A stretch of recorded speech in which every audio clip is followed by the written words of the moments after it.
Dans cette formation Excel, nous proposons de monter un tableau de bord dynamique pour l'analyse statistique des informations de bases de données. Ici, nous simulons le cas d'une société gérant un parc de véhicules d'occasion. Chaque voiture est référencée par son immatriculation, sa marque, son modèle ou encore son prix de vente. Pour une analyse statistique fine et pertinente, les fonctions de base de données sont donc de mise, mais pas seulement. Le tableau de bord, quant à lui, débute à partir de la colonne H. En ligne 2 de ce tableau, l'analyste dispose de 3 leviers pour dépouiller les informations de synthèse, selon des critères à recouper. Par exemple, en J2, il choisit d'analyser à l'instant T tous les véhicules de la marque Renault. Instantanément, tous les modèles concernés sont mis en valeur dans le tableau source pour faciliter leur repérage. Des données de synthèse apparaissent en lignes 4 et 5 pour donner une idée de la proportion en nombre et en chiffres par rapport à l'ensemble du parc. Sur ces données de synthèse sont construits des graphiques en anneaux. Ils permettent une lecture et une interprétation instantanée. De fait, les chiffres ne servent qu'à obtenir le détail si besoin. Puis, l'analyste choisit une fourchette supérieure, par exemple, de manière à analyser tous les véhicules de la marque Renault pour lesquels le prix de vente est inférieur à 14 000 €. Constatez que les résultats de synthèse se mettent à jour et que les graphiques dynamiquement, eux aussi, s'adaptent. Et puis dans la foulée, il choisit de recouper avec un troisième critère pour isoler tous les véhicules de la marque Renault dont le prix de vente est compris entre 6 000 et 14 000 €. Constatez qu'ils sont fort logiquement moins nombreux. Toutes ces listes déroulantes ont été bâties à partir de sources de données, d'ailleurs disposées dans une feuille qui porte bien son nom, source, une petite feuille externe. Pour débuter les travaux comme toujours, je vous propose de commencer depuis un classeur source qui est proposé au téléchargement sur le site bombage.fr. Vous remarquez que les listes déroulantes sont déjà proposées, elles sont déjà construites. Et nous proposons de débuter par les calculs les plus simples pour démarrer ce tableau de bord de l'analyste. En l'occurrence, ici, le nombre total de véhicules sans aucun critère recoupé est la somme des prix de vente. Il y a des fonctions Excel tout à fait dédiées que nous avons exploitées ensemble à de maintes reprises. La première que je vous propose d'utiliser directement ici en K5 est la fonction nbval qui, comme vous le savez, et comme l'indique d'ailleurs l'infobule Excel, permet de compter toutes les cellules d'une plage que nous allons lui passer en paramètres qui ne sont pas vides.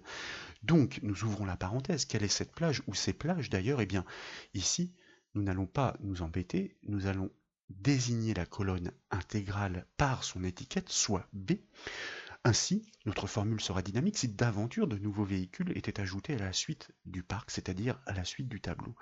Nous fermons la parenthèse de notre fonction nbval et nous n'oublions pas de retrancher une unité à ce résultat. Pourquoi? Eh bien tout simplement parce que comme nous avons désigné la colonne intégrale, forcément, la ligne de titre n'étant pas vide, elle est comptabilisée. Or, il ne s'agit pas d'un véhicule, donc nous l'excluons ainsi. Nous validons le calcul par la touche entrée pour constater que nous obtenons effectivement un premier résultat de synthèse, 88 véhicules. Et si vous en doutiez, constatez que cette petite base de données est effectivement constituée, composée de 89 lignes, sachant qu'elle débute moyennant la ligne de titre à partir de la ligne 2, donc il y a bien 88 véhicules.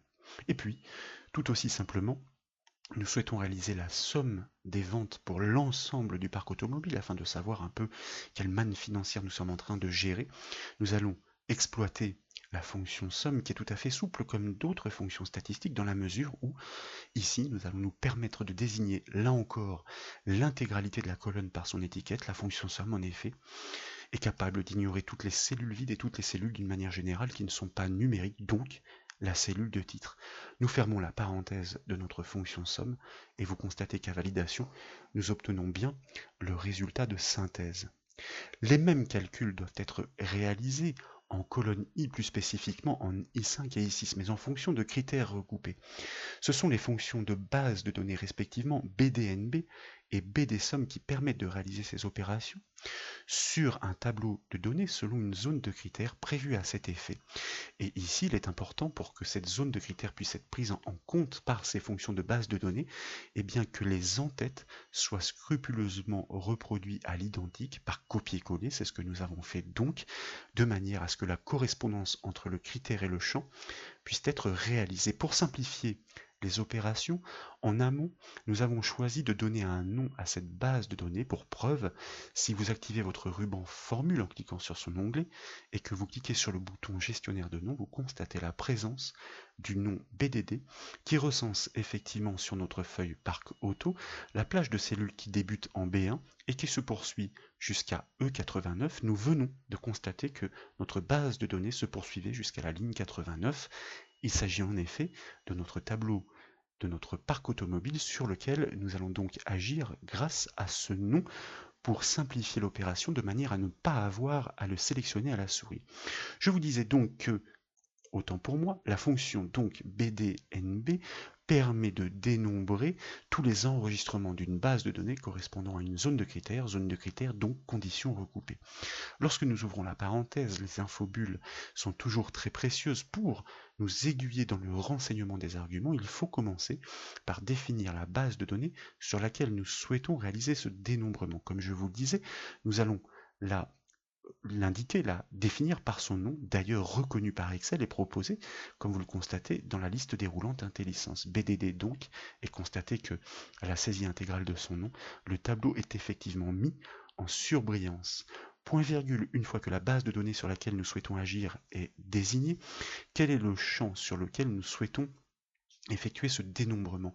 BDNB, comme son homologue NB pour les fonctions qui ne sont pas de base de données, permet de dénombrer toutes les cellules numériques. Donc nous devons réaliser ce calcul de dénombrement sur un champ numérique. C'est pourquoi nous désignons ici sa cellule d'en-tête, soit E1. C'est ainsi que fonctionnent les fonctions de base de données champ numérique, donc point virgule, selon quelles conditions, selon quelle zone de critères. Et bien c'est ici que nous allons sélectionner l'intégralité de la zone de critères avec ses champs et les cellules du dessous dans lesquelles, et bien lorsque nous agirons sur la liste déroulante, apparaîtront ces critères qu'il faudra recouper en fonction des champs sur lesquels ils agissent.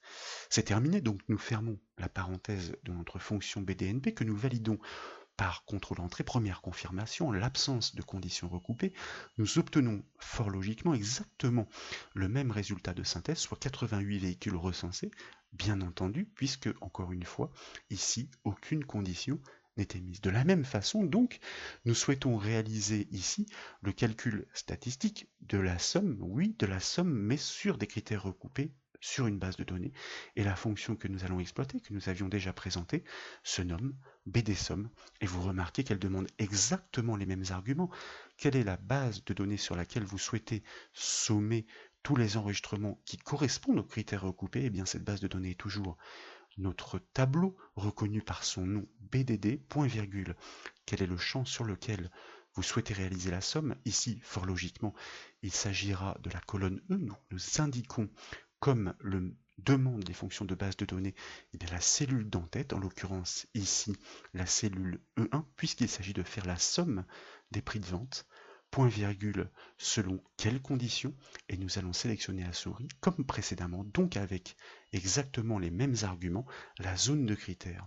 Nous pouvons fermer la parenthèse de notre fonction BDSOM, valider le calcul pour constater en effet que nous obtenons encore une fois à ce stade exactement les mêmes résultats puisqu'il n'y a pas de critères. Par contre, si nous choisissions ici d'obtenir les premières analyses dynamiques, eh bien nous voudrions savoir quelle est la masse des véhicules Renault. Avec la liste déroulante, déclenchons donc ce critère qui est pris en compte instantanément par nos fonctions de base de données, tandis que nos calculs statistiques n'évoluent pas fort logiquement. Nous obtenons en effet en temps réel eh bien, l'analyse sur le nombre de véhicules et la somme des prix de vente pour la marque concernée. Nous pourrions affiner cette analyse en spécifiant une fourchette supérieure pour lesquelles le prix est inférieur à 14 000 €, constater que les résultats se mettent à jour instantanément, et pourquoi pas compris dans une fourchette de prix, admettons entre 7 000 et 14 000 euros, il n'en reste plus que 8, et la somme des prix de vente pour ces 8 véhicules conduit à 70 200 euros sur les 88 véhicules de départ. Pour coller au modèle qui a été présenté en préambule, nous souhaitons maintenant réaliser deux graphiques en anneaux qui vont permettre de rendre compte des proportions pour les nombres de véhicules et des sommes pour les chiffres d'affaires, c'est-à-dire des prix de vente. Ils vont renforcer l'interprétation, l'accès aux informations de ces fameuses analyses précieuses. Mais pour que nous puissions justement rendre compte de ces ratios, nous devons réaliser en amont ici un petit calcul de différence, tout simplement parce que nous souhaitons représenter ici l'ensemble des véhicules Renault et puis dans l'autre ratio tout le reste, c'est-à-dire tout ce qui a été exclu par les critères recoupés. Donc préalablement, nous sélectionnons les deux cellules concernées par le calcul pour réaliser cette petite différence très simple égale le nombre final moins le nombre de l'analyse statistique par les fonctions de base de données. Nous validons par contrôle entrée comme nous avions présélectionné la plage de cellules. Ce calcul est instantanément répliqué sur la ligne du dessous en décalant ses références bien entendu pour que la soustraction puisse être réalisée sur les chiffres d'affaires et désormais nous avons les informations nécessaires pour construire nos graphiques en anneaux. Nous passons donc par le ruban insertion. Dans la zone graphique, nous cliquons sur la flèche des secteurs pour choisir un graphique en anneaux. Mais vous, comme vous le constatez, si vous n'avez pas sélectionné en amont les données à partir desquelles construire le graphique, forcément Excel reste muet.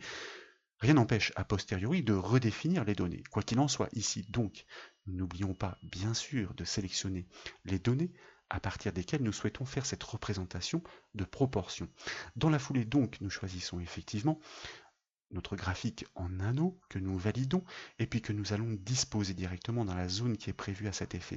Alors comme il ne s'agit pas ici de la mission de cette formation, d'autant que nous avons déjà présenté les graphiques sous de nombreuses coutures, nous n'allons pas passer notre temps à le personnaliser. Néanmoins, quelques petites manipulations importantes, nous allons nous débarrasser de la légende qui ne servait à rien et donner un titre qui est toujours précieux pour savoir de quoi on parle. En l'occurrence, ici, il s'agit des ratios pour les nombres de véhicules. Donc, nous fournissons l'indication au milieu de ce graphique et dans la foulée, comme je vous le disais. Donc, il s'agit de représenter ce même type de graphique sur la partie droite, mais sur les prix de vente cette fois-ci. Nous repassons donc par le ruban insertion. Nous choisissons notre graphique en anneaux de la même façon. Et moyennant quelques petits ajustements, encore une fois, sur lesquels nous n'allons pas nous attarder, car il ne s'agit pas de la mission de cette formation, nous allons supprimer la légende de manière à optimiser l'espace du graphique, déplacer son titre et puis nous allons le renommer pour que l'interprétation soit d'autant plus pertinente. Et en l'occurrence ici, il s'agit des ratios pour les prix de vente. Donc, nous fournissons l'indication en lieu et place. Ensuite, nous allons tout de même, grâce au ruban contextuel, nous débarrasser et des contours qui sont fort disgracieux dans ce schéma, ainsi que du remplissage, si d'aventure il y avait une couleur de fond sur notre feuille, ce qui n'est pas le cas, mais comme ces actions sont relativement rapides, nous pouvons ne pas nous en priver, ce que nous faisons ainsi.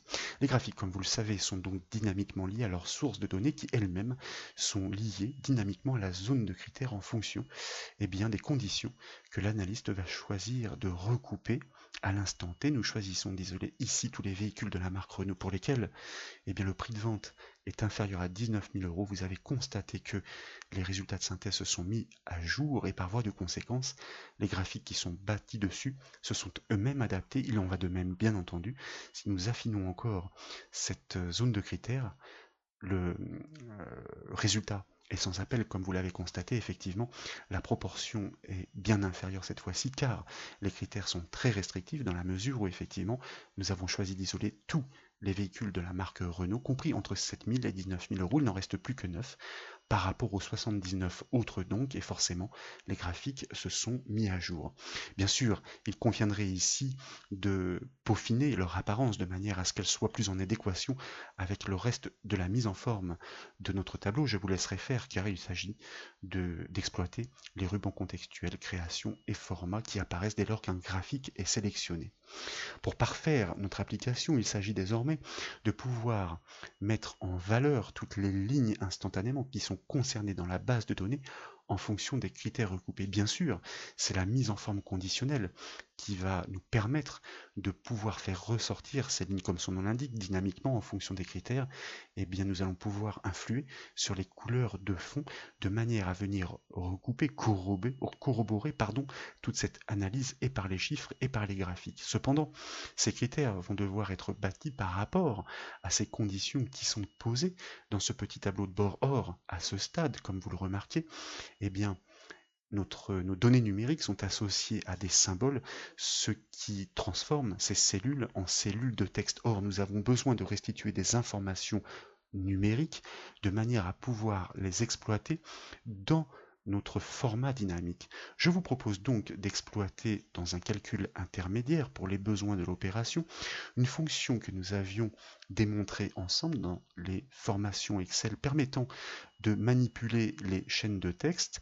La fonction substitut, j'ai fait un double clic ce qui a conduit vers un lien d'aide, désolé pour cette petite erreur de manipulation, qui permet donc dans une chaîne de texte, une cellule en l'occurrence ici, de remplacer une occurrence supérieure ou égale par une autre, une chaîne vide, de manière à pouvoir purger notre cellule. Donc la cellule sur laquelle nous souhaitons agir est effectivement la cellule H2, sur laquelle, point virgule, eh bien, nous souhaitons remplacer le symbole supérieur ou égal par quoi, point virgule, le nouveau texte par rien, donc deux guillemets.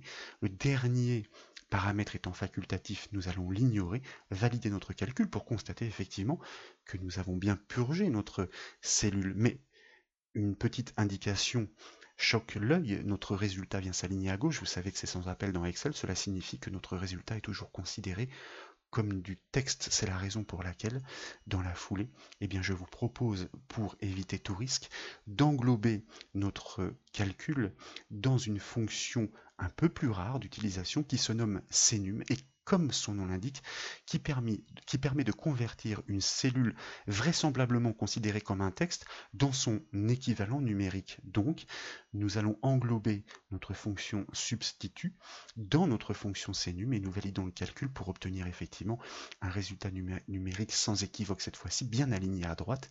Et il ne reste plus qu'à reproduire à l'identique cette petite technique pour pouvoir purger le résultat de notre critère posé en I2. Donc tout d'abord grâce à notre fonction CNUM afin de convertir en valeur numérique le résultat retaillé par notre fonction substitut qui, comme son nom l'indique, donc dans une chaîne de caractères, une cellule désignée, permet de remplacer un fragment de texte, une occurrence, inférieure ou égale en l'occurrence ici, par un autre, une chaîne vide, de manière à pouvoir la nettoyer. N'oublions pas de fermer les deux parenthèses puisque la fonction CNUM englobe la fonction substitut. Et ensuite donc, il s'agit d'exploiter ces résultats intermédiaires que nous pourrions masquer ou que nous pourrions très simplement associer une couleur avoisinante de manière à ce qu'ils soient plus discrets par exemple. Nous devons les utiliser, donc nous ne pouvons pas les supprimer. Il s'agit ici de faire ressortir effectivement toutes les lignes de manière à repérer les véhicules concernés par les critères recoupés en fonction de ces conditions qui tantôt peuvent être recoupées, tantôt peuvent très bien ne pas l'être. On peut très bien choisir d'isoler uniquement les véhicules pour lesquels le prix de vente est supérieur à 7000 ou seulement les véhicules d'une certaine marque, comme par exemple ici avec Citroën, ou seulement les véhicules dont le prix de vente est inférieur à 19 000, ou tantôt deux critères recoupés, ou tantôt les trois. Il serait bien compliqué de bâtir une mise en forme conditionnelle qui soit capable d'analyser toutes les conditions possibles à la fois. Ce que je vous propose, c'est de tout simplement, même si ça paraît fastidieux, de bâtir un critère pour chaque cas. Il y a 7 conditions possibles. Alors, une fois qu'ils seront posés, eh bien, nous obtiendrons bien un tableau de bord dynamique, le travail ne sera plus à faire. Et puis, l'intérêt, c'est que grâce au recoupement des conditions, est-ce que le prix de vente est défini et que les deux autres ne le sont pas? À ce moment-là, est-ce que le prix de vente du véhicule est bien supérieur à ce qui est défini ici, retranscrit en valeur numérique? Eh bien, nous choisissons de le faire ressortir. Si effectivement un autre critère est défini, grâce à ce cumul par la fonction et, notre première condition de mise en forme conditionnelle va disparaître au profit de la suivante. Donc je vous propose de commencer ce tout petit marathon qui peut paraître fastidieux. Par contre, la technique, elle, est particulièrement intéressante et puissante pour renforcer l'interprétation dynamique des tableaux de base de données. Nous sélectionnons l'intégralité de notre base de données puisqu'elle est concernée par cette mise en forme avec des règles spécifiques. Donc lorsque nous cliquons sur ce bouton, nous choisissons tout de suite une nouvelle règle car le critère doit être bâti selon une syntaxe spécifique, soit une formule, rubrique que nous choisissons dans la partie inférieure de la boîte de dialogue. Et comme je vous le disais, il s'agit de pouvoir tous les énumérer. Est-ce que en même temps, donc, et fonction et pour pouvoir énumérer tous ces critères, est-ce que en même temps, le prix de vente est bien défini, différent de guillemets, mais que en même temps, point virgule, le prix de vente de la fourchette supérieure est bien vide, et que en même temps, point virgule, la marque n'est pas définie, est bien vide. Et donc, et que en même temps, puisque ce critère est défini, et bien cette valeur pour le premier véhicule, puisqu'une mise en forme conditionnelle va passer en revue les cellules dans l'ordre, ligne à ligne, et donc nous raisonnons par rapport, comme une formule, à la première de ces valeurs, soit E2 pour le premier montant.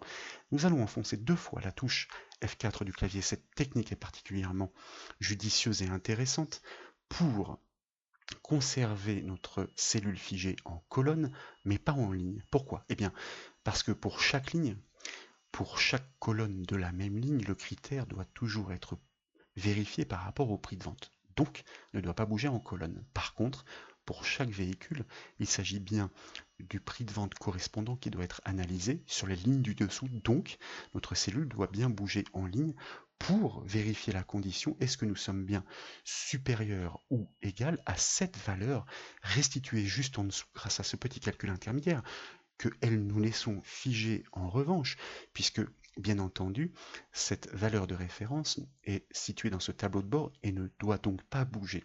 Donc si en même temps effectivement un seul des critères est spécifié et que notre prix de vente est bien supérieur à cette valeur définie, à ce moment-là, nous souhaitons effectivement faire apparaître notre ligne ou nos lignes concernées d'une certaine couleur, par exemple dans un jaune pâle, de manière à ce que la mise en valeur soit évidente, et pourquoi pas une couleur de police qui tranche. Nous validons par OK et nous validons de nouveau par OK. Vous constatez que vraisemblablement rien ne se produit à ce stade. Oui, bien sûr, pourquoi? Comme nous le disions, eh bien notre critère vient de s'annuler tout seul. Pourquoi? Eh bien tout simplement parce que ce critère est bien spécifié, mais les autres aussi. Et notre fonction est disait bien celui-ci doit être vide et celui-ci doit être vide. Donc dans la foulée, nous allons continuer notre énumération. Nouvelle règle. Alors, il est vrai que, voyez-vous, je vais d'abord passer par gérer les règles. J'aurais dû ne pas omettre, modifier les règles, de recopier ma formule afin de ne pas être obligé de devoir tout rebâtir pour pouvoir ensuite l'adapter en passant par nouvelles règles. Je profite du fait que la sélection soit toujours active pour, eh bien, énumérer les autres conditions. Il s'agit de vérifier cette fois-ci que seule la fourchette supérieure est bien définie, donc H2 devient une égalité. Est-ce que ce critère est vide? Et dans le même temps, celui-ci est bien spécifié. À ce moment-là, notre critère de E2 doit être comparé non plus à cette cellule, mais à celle-ci. Et ce n'est plus supérieur ou égal, mais inférieur ou égal. Donc, est-ce que nous sommes bien en dessous, inférieur ou égal, à cette cellule que nous laissons figée pour les mêmes raisons que précédemment? À ce moment-là, même technique, eh bien, nous allons lui associer une mise en forme conditionnelle qui est identique, de manière à rester cohérent, et nous validons. Là encore, eh bien, il n'y a aucune transformation dynamique dans la mesure où un troisième critère est spécifié. Donc, nous poursuivons l'énumération qui consiste dans un premier temps à prévoir tous les cas où seul l'un des critères est spécifié. Donc il s'agit ici d'énumérer le cas où effectivement les deux premiers critères ne sont pas spécifiés, soit H2 et I2, mais cette fois-ci la marque en J2 est bien spécifiée, donc différente de guillemets. Il s'agit cette fois-ci non plus de comparer le montant qui est situé en E2 à notre cellule H3, mais tout simplement notre cellule C2, donc la marque que nous devons, pour la même raison que précédemment, défiger en ligne mais conserver fixe en colonne, donc grâce à la touche F4 du clavier, pour vérifier l'égalité avec la marque qui est spécifiée par l'analyste grâce à la dernière liste déroulante. Dans ce cas, grâce au bouton format, toujours par esprit de cohérence, eh bien, nous allons enclencher exactement les mêmes réglages et de retour sur la feuille, une fois encore, nous ne constatons pour l'instant aucune évolution à cause de cette annulation naturelle puisque les deux autres critères sont spécifiés à ce stade. Et nous allons donc en profiter pour poursuivre cette énumération pour prévoir, comme je vous disais, les 7 cas, nous en sommes à 3, bon, les autres coulent de source, le cas où la fourchette inférieure est définie et que dans le même temps, la fourchette supérieure est définie, mais que la marque, elle, n'est pas définie. À ce moment-là, est-ce que notre prix de vente est bien supérieur à la valeur qui est située en H3 et qu'en même temps, ce même prix de vente que nous devons bien prendre soin, toujours pour les mêmes raisons que précédemment de défiger en ligne mais de conserver fixe en colonne, est bien inférieur ou égal à I3, puisque je vous rappelle que dans ce cas de figure, nos deux fourchettes sont bien spécifiées à ce moment-là. Bouton format, les mêmes réglages que précédemment, avec le remplissage et la couleur de police. De retour sur notre feuille, toujours pareil, bien entendu, puisque la marque n'est pas spécifiée dans ce critère, or ici elle est présente sur notre feuille. Nous poursuivons donc l'énumération avec le 5e critère. Nous utilisons une formule, nous allons la répliquer dans un premier temps, et il s'agit donc désormais de pouvoir vérifier si en même temps que, par exemple, notre fourchette inférieure est définie, notre fourchette supérieure n'est pas définie, mais par contre que la marque est bien définie elle aussi. Donc vous voyez que il y a tous les cas à prévoir, mais une fois encore, dès lors que le travail est posé, eh bien, il n'y a plus rien à faire. Est-ce que dans le même temps, la marque de notre modèle que nous défigeons en ligne mais que nous conservons fixe en colonne est bien équivalente à la marque qui est stipulée par l'utilisateur grâce à la liste déroulante, soit en J2, que nous conservons figée? Nous lui associons comme toujours les mêmes réglages, très simplement et très rapidement grâce à notre boîte de dialogue mise en forme conditionnelle. Et puis, nous arrivons à un cas encore plus spécifique. Enfin, c'est le même encore, hein, c'est pas tout à fait le dernier, oui, effectivement, je l'oubliais, puisque c'est toute la complexité. Cette fois-ci, nous allons partir du principe que, effectivement, la fourchette inférieure n'est pas définie, tandis que la fourchette supérieure est bien définie et que la marque est bien définie. Dans ces conditions-là, effectivement, le montant doit être comparé non plus à la valeur qui est située en colonne H, et d'ailleurs l'opérateur change lui-même puisqu'il s'agit de la fourchette supérieure. Est-ce que mon montant, toujours figé correctement, est bien inférieur ou égal à la valeur qui est stipulée en I3 et que dans le même temps, la marque du modèle dans mon tableau source à défiger bien entendu en ligne comme toujours est bien équivalente, égale à la marque définie par l'utilisateur en J2 comme précédemment avec les mêmes réglages pour le remplissage et pour la couleur de police. Et cette fois-ci, il ne nous reste plus que le dernier critère, et bien celui qui est en place d'ailleurs sur notre feuille lorsque effectivement toutes les conditions sont prévues.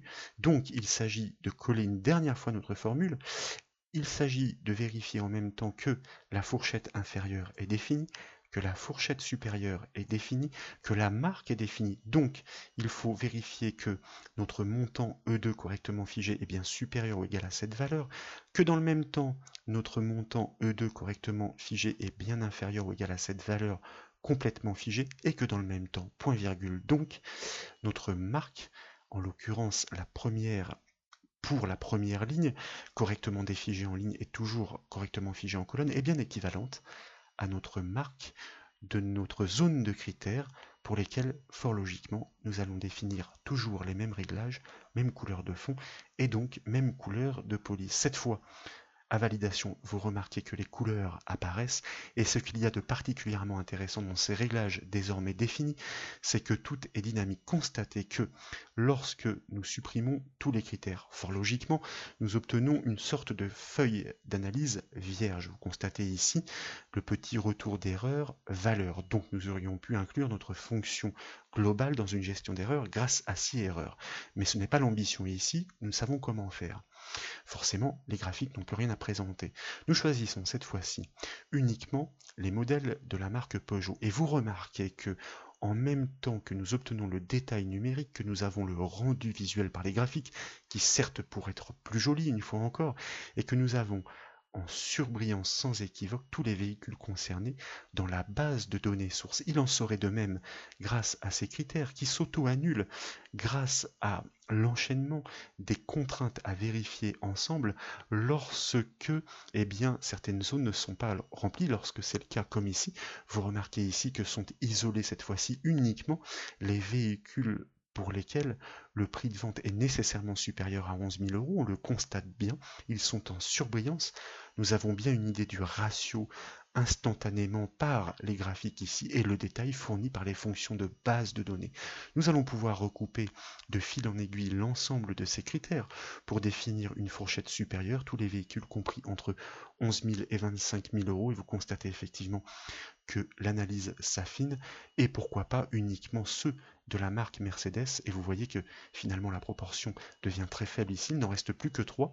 Où sont-ils? Nous allons les repérer dans la base de données, ils sont sans doute, vous voyez, ils apparaissent effectivement en bas, mais quoi qu'il en soit, notre analyse statistique dynamique est tout à fait opérationnelle et fort confortable pour l'analyste dans la mesure où toutes ces actions interviennent par le biais de ces leviers qui sont matérialisés par des listes déroulantes, et ce sont bien les fonctions de base de données associées à des règles de mise en forme conditionnelle qui permettent ce rendu fort précieux pour des analyses et des interprétations temps réel. Voilà pour cette petite démonstration, j'espère qu'elle vous a plu. Si c'est le cas, comme toujours, je compte sur vous pour mettre un petit j'aime à la vidéo, et comme vous le savez, vous pouvez retrouver toutes les autres formations sur le site bombache.fr. Je vous remercie.